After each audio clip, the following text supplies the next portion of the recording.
Shalom. I am Rabbi Michael Panitz, speaking to you from the pulpit of Temple Israel of Norfolk, Virginia. Tonight I'll be speaking with you about the subject of Judaism of the head and Judaism of the heart. It's always energizing to gain an insight from one's students. That was my experience this past Sunday. I was speaking with the religious school children about Hanukkah. It was the middle of the holiday, and I asked them a question about our holiday food customs. Is the oil critical or the potato?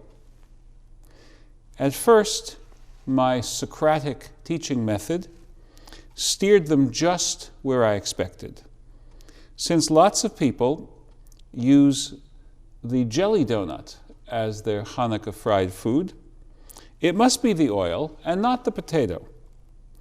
And that is normally where the lesson reaches an end point, by going back to the famous Hanukkah story of the miracle of the oil which burned for 8 days.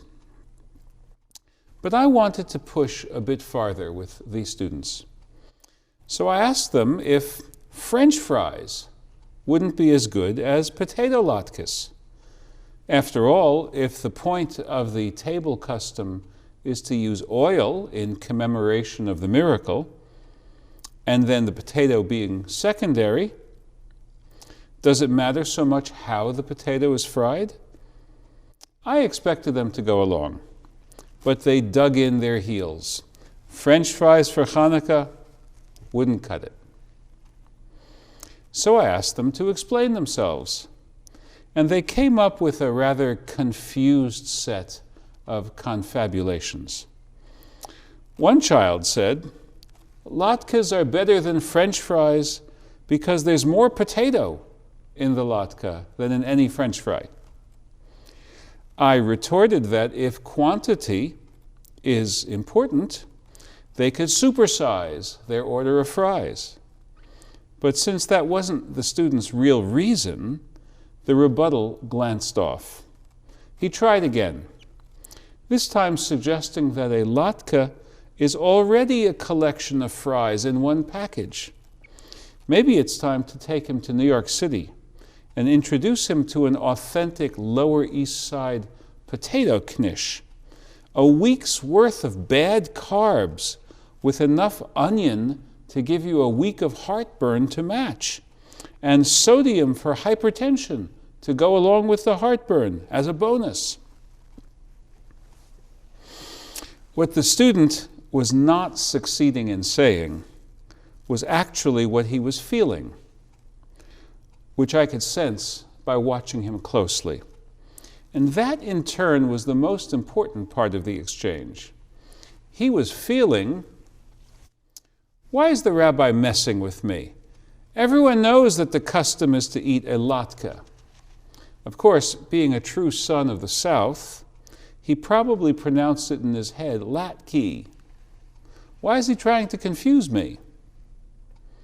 Continuing this analysis, I was probing to see if his attachment to the custom was a matter of the head or of the heart. If there had been some sort of dispassionate logic leading to his defense of potato latkes, which we know from the donut counterexample there is not, then he would have had to have taken my nouvelle cuisine Hanukkah as a serious challenge. But it was clear from his body language that he was immune to my logical objections. For him, the custom was valuable in and of itself. That is a primary datum.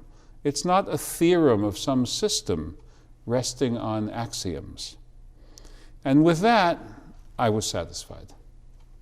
I will explain. One of the sad truths of American Jewish life is that Sunday school is often less than successful. The hours are insufficient.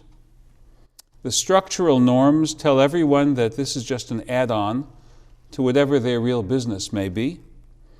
And all the cues tell the kids that this is dispensable. That's a crying shame, because this weak reed is what we ask to be a structural element to hold up a lifetime of Jewish involvement. But the people who volunteer and those who work for pay that is not much different than volunteering are sincere and are well-meaning. Their hearts are in the right place. When it comes together the right way, sometimes Sunday school gets it just right. By means of our schooling, we seek to build in our students a healthy Jewish identity. There are two parts to that identity, one part ethical, the other part personal and interpersonal. The ethical part is a compass for correct living in a challenging world, informed by Jewish teachings. The affiliational part is an unapologetic sense of self-worth as the next link in the Jewish chain of generations. We are part of a great tradition, and the people who walk our path with us are family, their community. They are an emotional as well as a spiritual circle of shalom.